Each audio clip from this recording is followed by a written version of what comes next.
Kika, 11.4. To video je do zajtra. A my ho nemáme? Tak ja som mal spraviť s Muchalom a proste on povedal, že to furt natočí a no sa to nedá. Ako sorry, ale na Muchala sa nemôžeš poprvé spoliehať a po druhom my tu nacvičujeme ten tanec už asi 2 týždne a pýtame sa stále Veselovskej, či nás pustí z hodiny a vy tu nemôžete vytvoriť jedno debilné video, máme už aspoň nejakú tému. Ale proste môžeš sa mi aspoň do očí pozerať, keď to... Nie, nemáme ani tému, proste chcel som dať niečo, ale to nevychádza a nejde to. Adam? Máme nejaký plán B?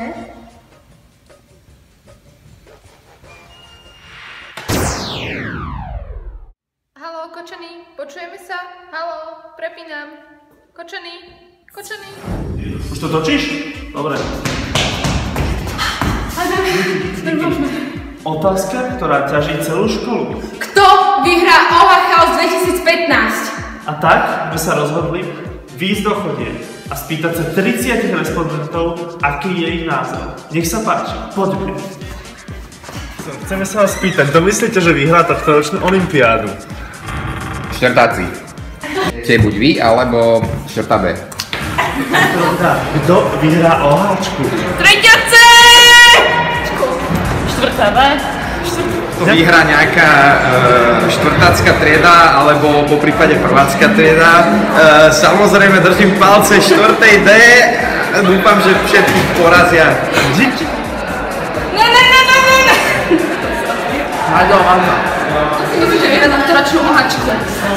No my nie, ale tak ja neviem. Štvrtá B, alebo oktava, alebo možno aj vy. Verím pevne, štvrtú D.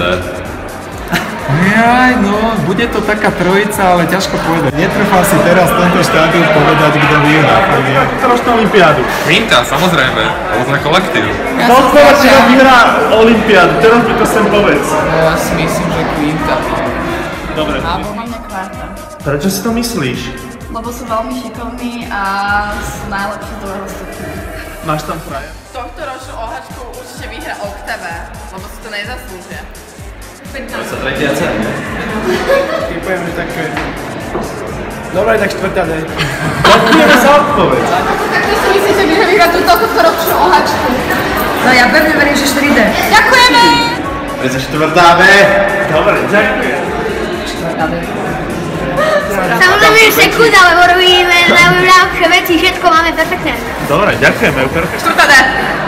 Netuším. Tohtoročnú olympiádu. Tretia B. Tretia B. Príjma. Ďakujem. Definitívne štvrtá B. B ako Boris. Inak aj štvrtá D, pretože štvrtá D má veľa... Keď to vyhrám, štvrtá D. Ďakujeme. Tak Adam nám ukáže, ako dopadli dnešné výsledky. Predám slovo Adamovi. Adam? Náš tým expertov makal skoro 2 dní. Použil rôzne matematické a fyzikálne vzorce. Výsledok je však jasný. Poďme sa na to spoločne pozrieť. Pre objektívne výsledky z prieskumu štatistiky sme museli vylúčiť odpovede typu neviem, uhorka a šmajdová mamka. Poďme na to od konca. 5 tried dostalo po jednom hlase. Poďme sa na to pozrieť bližšia. Prima 1 hlas, sekunda 1 hlas, kvarta 1 hlas, tretia B 1 hlas, štvrtá C 1 hlas. 2 triedy dostali po 2 hlasoch, kvinta 2 hlasy, oktava 2 hlasy. A teraz nás čaká napínavé finále. Adam? A máme to tu 3 posledné miesta. Trieda tretia C dostala 3 hlasy. A potom sú tu 2, prvé a druhé miesto. Najväčší rivali, veľa priznaní. Štvrtá B dostala neuveriteľných 8 hlasov. Ale kto je prvý? Je to štvrtá D. Bol to náš zámer, alebo nie? Týmto preskom sme nechceli nikoho naštvať. Koniec koncov, z malej triede to vás to celé vôbec nezaslúži. Naša trieda je plná vlastných šlapiek a keď máš s nami nejaký problém, príď to zdebatovať s nami z očí v oči. Vlastne je to celé len komédia. Aj to, že nemám video, je len tvoja chyba.